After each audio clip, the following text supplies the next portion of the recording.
Buenas tardes, jóvenes. El día de hoy nos toca revisar los temas relativos al control de constitucionalidad y el control de convencionalidad. En primer lugar, procederemos a revisar y conocer lo que es el control de la constitucionalidad. Muy bien. El control de constitucionalidad lo podemos definir o podemos decir que es un mecanismo jurídico que un Estado tiene previsto para asegurar el cumplimiento de las normas establecidas en su misma Constitución. Con este procedimiento se somete la norma a revisión y, de ser contraria a la Constitución, se puede llegar a su invalidación. Ahora, el artículo 103, fracción primera de nuestra Constitución Federal, otorga a los tribunales del Poder Judicial de la Federación la facultad de ejercer el control de la Constitución. Pero, ¿cuáles son los medios jurisdiccionales de control de la Constitución que existen en nuestro sistema jurídico?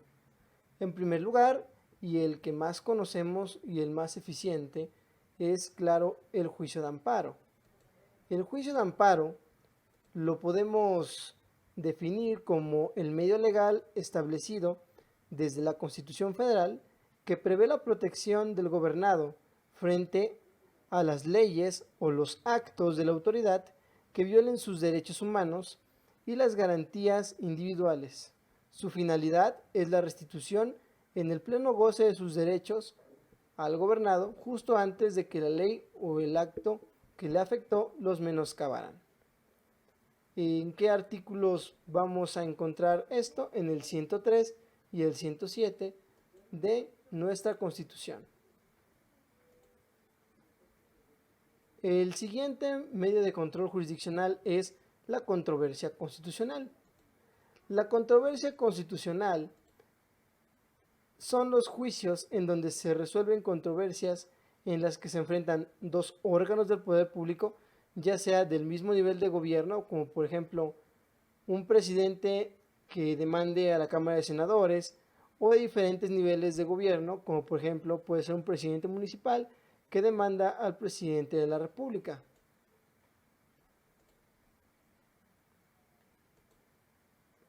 Ahora, estas controversias por lo general se refieren a cuando alguno de los poderes estatales, federales o municipales considera que alguno de los otros órganos ha invadido alguna de sus esferas de competencia o sus esferas de facultades. En ese sentido, las controversias constitucionales funcionan para hacer valer el principio de constitucionalidad de la división de poderes, previsto en el artículo 49 de la Constitución mexicana.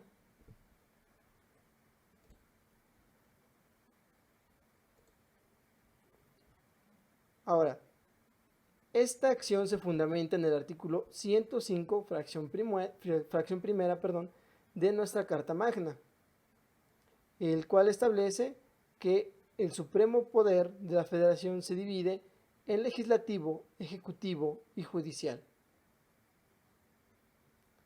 Ahora, la acción de inconstitucionalidad es diferente a la controversia constitucional.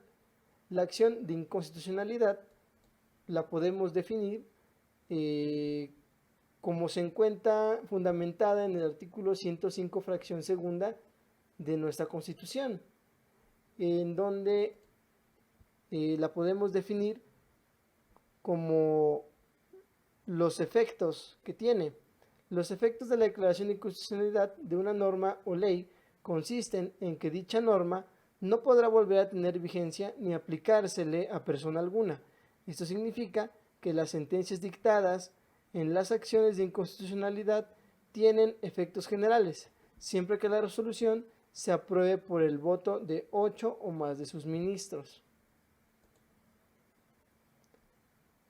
Ahora, también podemos decir que estas acciones de inconstitucionalidad son el medio a través del cual los legisladores senadores y diputados federales o locales, o que se conformen en una minoría parlamentaria que represente al menos el 33% del total de quienes integran cada órgano, impugnen la constitucionalidad de una ley que hayan expedido.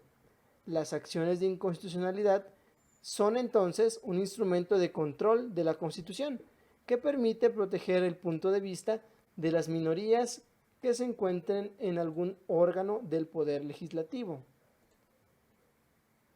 El siguiente medio de control de constitucionalidad es el juicio de revisión constitucional electoral.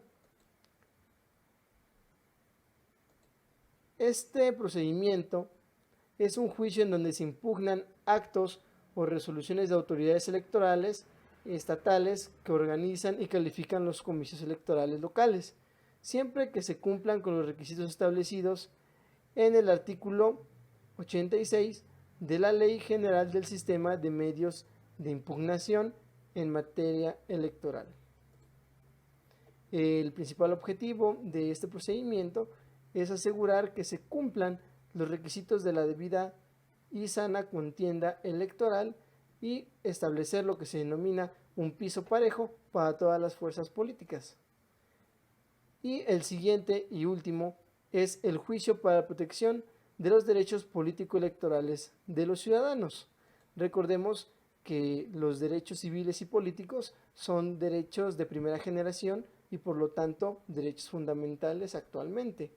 En este juicio de única instancia se busca la protección del ciudadano frente a actos que violen sus derechos político-electorales. Se fundamenta en el artículo 99, fracción quinta de la Constitución Federal y en el artículo 79 al 85 de la Ley General del Sistema de Medios de Impugnación en materia electoral. Y hasta aquí podríamos decir que son los medios de control de la Constitución. Ahora estamos en condiciones de poder hablar de el control de convencionalidad. Ahora, ¿qué es el control de convencionalidad? El control de convencionalidad, de acuerdo con la jurisprudencia número 222-64 de la 10ª época, que habla al respecto de los derechos humanos en tratados internacionales, nos hace referencia a que derivado de la reforma en materia de derechos humanos del año 2011 y de conformidad al texto vigente del artículo primero, el Estado mexicano tiene la obligación de proteger los derechos humanos establecidos tanto en la Constitución como en los tratados internacionales de los cuales el Estado mexicano sea parte. Y esto es muy importante debido a que gracias a nuestro artículo primero constitucional y debido a que hemos suscrito como Estado la Convención Interamericana sobre Derechos Humanos, pues ahora se inserta un nuevo control que es el control de la convencionalidad. El control de la convencionalidad es precisamente el control de los derechos humanos que ahora son parte de la Constitución gracias al texto de este artículo primero. Sin embargo, podemos decir que hay un control concentrado de convencionalidad y un control difuso de convencionalidad. Ahora, hablemos sobre el control concentrado de convencionalidad. Este control, pues, es ejercido solamente por la Corte Interamericana de Derechos Humanos. Y el control difuso de convencionalidad es ejercido por los poderes judiciales de los estados, parte de la Convención Interamericana sobre Derechos Humanos. Ahora, este tipo de control se lleva a cabo cuando se verifica de forma subsidiaria que las disposiciones internas, conductas y actos de los estados que forman parte de la Convención Americana sean acordes, es decir, se encuentren en comunión con los principios rectores de la Convención y no que contravengan su contenido. Ese es el espíritu del control de la convencionalidad, hacer que los sistemas jurídicos internos de los estados parte estén alineados con las ideologías, principios, derechos y valores de la Convención Interamericana sobre Derechos Humanos. Ahora, cualquier juez, sin importar su competencia, puede revisar que los actos sean apegados tanto a los principios constitucionales y también a los que establecen los tratados internacionales. Bien, ahora hablemos finalmente sobre algunos de los derechos que están integrados en la Convención Interamericana de Derechos Humanos y que a través del control de convencionalidad pueden hacerse valer ante omisiones que llegara a generar el Estado mexicano. En primer lugar, encontramos el derecho a la seguridad social. A continuación, el derecho a la educación. También encontramos el derecho al acceso a la salud. También tenemos el derecho a la alimentación de calidad. Y este es muy importante porque establece que los ciudadanos o los gobernados de los estados parte tienen derecho a tener una alimentación íntegra, de calidad, que sea beneficiosa para su salud, lo cual en muchas ocasiones pues no ocurre. De la misma forma, tenemos derechos laborales y derechos sindicales. También tenemos derecho a un entorno y un ambiente saludable.